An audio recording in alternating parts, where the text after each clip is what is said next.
Friends, कैसे आप लोग? उम्मीद करते अच्छे होंगे। आज इस वीडियो में हम बताएंगे, बहुत सारे लोग का अफवाह फैला हुआ है कि नकल कफाला करवा लेंगे। बहुत सारे लोग ये प्लानिंग में है कि अपने कफिल या कंपनी से भाग जाएंगे, जो नया रूल आया है उसका उल्लंघन करेंगे या फिर उसमें हम शामिल हो जाएंगे। ठीक है, तो इंतजार कीजिए फ्रेंड्स। हम अभी इस वीडियो में हम आपको बता देंगे कि अभी जो फिलहाल का कानून है उसमें किन किन लोगों को नकल कफाला हो सकता है विदाउट कफिल या कंपनी का परमिशन के बगैर। सबसे पहला वो लोग है जो फ्रेंड्स जो यहाँ सऊदी में हुरूफ में है। अगर यदि आपके पास हुरूफ लग गया है तो आप 60 दिन के अंदर जाकर के नकल कफाला करवा ले।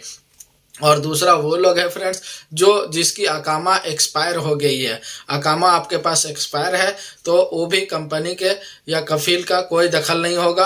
आप भी जा करके इसको नकल कफाला करवा ले कहीं भी देख करके। लेकिन इसमें कंडीशन है कि आपका जो अकामा एक्सपायर है, अकामा का जो फीस है वो आपको पूरा पेड करना होगा, या आप पेड करें या फिर नया कफील पेड करेगा।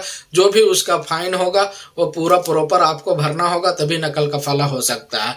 तीसरा वे लोग हैं जो फ्रेंड्स जो लगातार जिसकी सैलरी 3 महीने नहीं मिली और उसके पास इस चीज का प्रूफ होना चाहिए। आप साबित कर देंगे कि हाँ हमें 3 महीने लगातार सैलरी नहीं मिली, तो आप इसमें नकल कफाला जाकर के करवा सकते हैं। कंपनी का कॉन्ट्रैक्ट वो एम्बेसी के जरिए उसको कांटेक्ट किया जाएगा, वो क्या कारण है वो बताएगा, उसके बाद आपका नकल कफाला हो सकता है।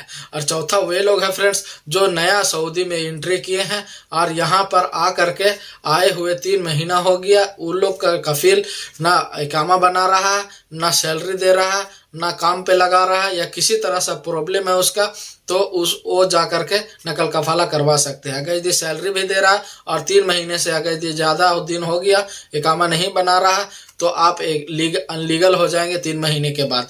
तो अनलीगल होने के बाद आप इस नियम का जो आया है उस नियम का फायदा उठा सकते हैं। बहुत सारे लोग अभी एयरपोर्ट में ही आ रहे हैं और आने के तुरंत ही बाद जैसे किसी को इत्तेफाक हुआ इतना दिन पैसा देना होगा, इतना सालाना देना होगा।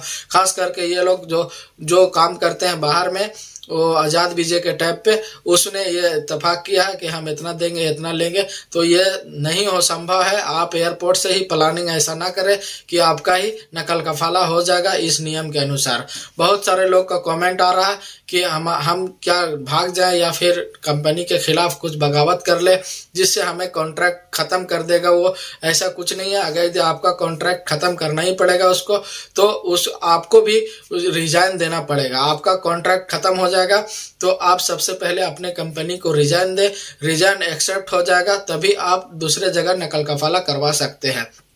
तो उम्मीद है आपको पूरा वीडियो समझ में आया होगा। नकल कफाला से रिलेटेड बहुत सारे लोग का कमेंट था, तो इसी एक ही वीडियो में हम पूरा कमेंट का रिप्लाई दे चुके हैं। ये सब कारण है। एक बंदा का सवाल है कि उसका जो नकल कफाला का फीस है वो 36,000 रियाल है, तो 36,000 रियाल दे करके वो नकल कफाला करवाएगा या फिर खुरुच जाना बेटर है, ये हमसे सवाल पूछ रहा है। आपको क्या लगता है, आप क्या कहना चाहते हैं, उसके लिए आप कमेंट जरूर कीजिएगा, वो देख लेगा। हमारे हिसाब से उस बंदे को 36,000 रियाल, वो सवाल भी कर रहा है कि 36,000 रियाल मेरा इतना फीस कैसे हो गया, हम इसको क्या करें।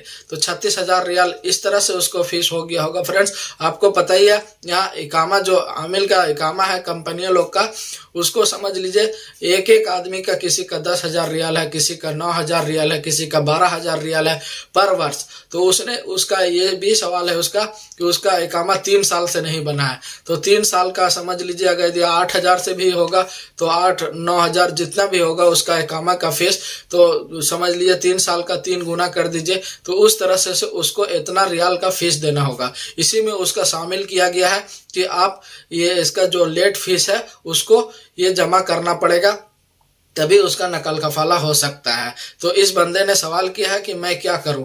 आपको क्या लगता है, नकल कफाला कराना बेटर रहेगा या फिर उसको खुरुज जाना बेटर रहेगा? हमारे हिसाब से अगर यदि इतना पैसा का, अगर यदि आपके पास ये है, इतना पैसा तो आपके पास होगा नहीं हमें पता है, या फिर अगला किसी भी ने कफाला भी नहीं लेगा, तो अगर यदि आपके पास हमारा मशवरा है कि आप किसी से भी कांटेक्ट कर लीजिए। अगर यदि वो वीज़ा देता है तो आप फौरन यहाँ से एग्जिट लगा के उसी से चले जाइए। एग्जिट लग जाता है, एग्जिट का सिस्टम भी है, उसमें 2 महीने का जो टाइम दिया है उसे आप ज़रूर ध्यान दें। जो सऊदी अरबिया में है, किसी तरह से अगर आप बाहर जाना चाहते हैं तो ये 24 अक्टूबर को लागू हुआ है और इससे 2 महीने यही 22-23 दिसंबर तक आपका चलेगा। तो बस इसी फाइनल में, इसी टाइम पीरियड में आपको डिसीजन कर लेना होगा, आपको कफाला करवाना है या फिर सऊदी छोड़ के फाइनल एग्जिट जाना है। तो आप ज़रूर से इसको टाइम पीरियड को बहुत ही ज़्यादा ध्यान दें, नहीं तो फिर आप इसी तरह से अनलीगल हो जाएंगे। आप ह्रूफ का कैटेगरी फिर जैसा ही है अभी उस तरह से पहले भी हो जाएगा। आपको यहाँ से सऊदी से ना जा सकते हैं, ना ही फिर यहाँ डिपोर्ट करके आपको जाना पड़ेगा, तो आप दोबारा सऊदी नहीं आ सकते हैं।